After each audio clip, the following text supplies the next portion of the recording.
Hey guys, Leah with Pineapples and Penguins TV, here to talk to you about Hulu's Only Murders in the Building, Season 1, Episode 8, titled Super Fans. Your 2-minute takeaway starts now. So I'm going to tell you what my theory is. You guys can argue it or agree with it in the comments if you'd like. I think that Oscar shot Tim. He said he went up there, knocked on the door, fire alarm was going off, realized he didn't want to do it or heard the gunshot, and then he left. But I think he shot him anyway. That's not how he died, right? I mean, that's not how Tim died. And maybe Oscar did get there, saw him laying there, and shot him.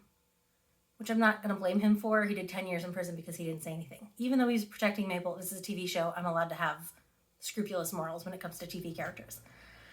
I do want to talk about Howard, though, the cat guy, because the reason he was eliminated as a suspect by the Only Murders podcast is because he couldn't stand the sight of blood. But that's not how Tim died. Tim was poisoned. That's something Howard could possibly do.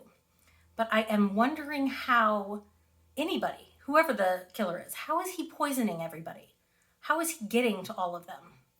Like, I understand getting into Oliver's apartment, he doesn't lock his door. So if you poison his dog, that's possible. But how are you getting into Bassoon Lady's apartment? How did you get into Tim's apartment? And it's interesting that Tim was investigating the Demuses, and then all of a sudden he wasn't.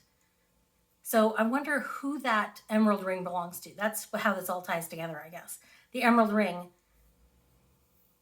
was stolen from the Demuses. But the Demuses stole it off of a body, presumably, right? So I wonder who owned that ring originally. I have questions. I don't have answers.